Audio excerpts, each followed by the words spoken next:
O'zbekiston Respublikasi Prezidentining shu yil 11-apreldagi Toshkent davlat agrar universiteti faoliyatini takomillashtirishga oid qo'shimcha chora-tadbirlar to'g'risidagi tegishli qarori ijrosini ta'minlash maqsadida Forish tumani hokimligida ilmiy-amaliy seminar tashkil etildi. Agrar sohada ilm, ta'lim va amaliyot integratsiyasi mavzusidagi seminar tafsilotlari navbatdagi lavhadan o'rin olgan.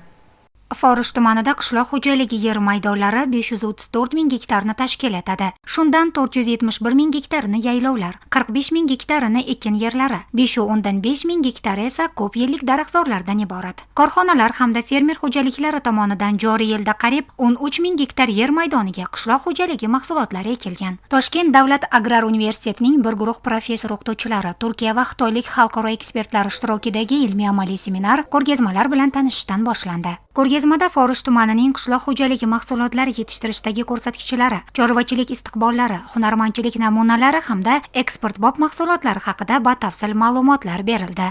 Qishloq xo'jalik sohasi yanada rivojlanib kelyapti va aynan mana shu qishloq xo'jaligida yangi innovatsiyalarni, yangi ilmni qo'llab, mana shu qo'llagan holatda yana ham hosildorlikni oshirishga qaratilgan mana bugungi amaliy seminarimizda aynan chorvachilik sohasini rivojlantirish bo'yicha, bog'dorchilik bo'yicha, sabzavotchilik, polichilik sohalarida rivojlantirish bo'yicha olimlarimiz o'zlarining ma'ruzalari bilan qatnashdi. Bizda mana 300 dan ortiq fermerlarimiz, klasterlarimiz va qishloq xo'jalik tashkilotlari bunda ishtirok etganligi juda katta natija beradi.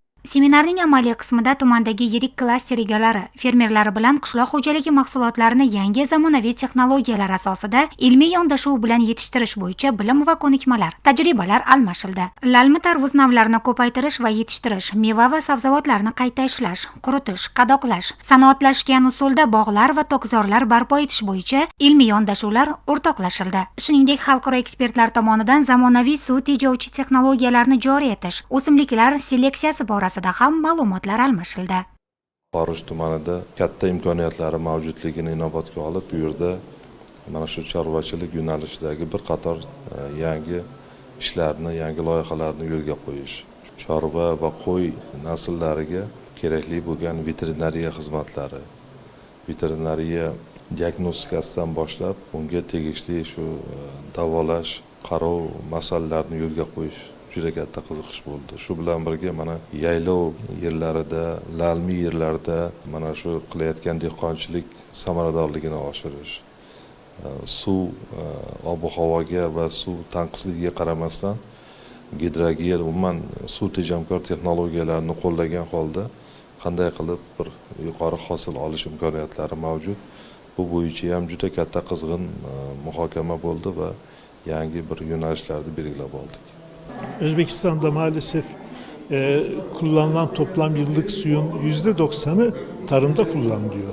O'zbekistonda bir yilda ishlatiladigan suvning 90% qishloq xo'jaligida sarflanadi. Shu sababli aynan qishloq xo'jaligida suvni tejash boshqa sohalarga ham juda katta foyda beradi. Bundan tashqari yana bir muhim jihat bor. Faqat texnologiyani o'rnatishning o'zi yetarli emas. Birinchidan tizim to'g'ri o'rnatilishi kerak, ikkinchidan uni to'g'ri boshqara olish kerak. Seminar savol-javoblar, fikr-mulohazalar almashish, tuman iqtisodiyotida agrar soha istiqbollari muhokamasi bilan qizg'in o'tdi. Yakunida Forish tumani hokimligi va Toshkent davlat agrar universiteti o'rtasidagi ikki tomonlama memorandum imzolandi.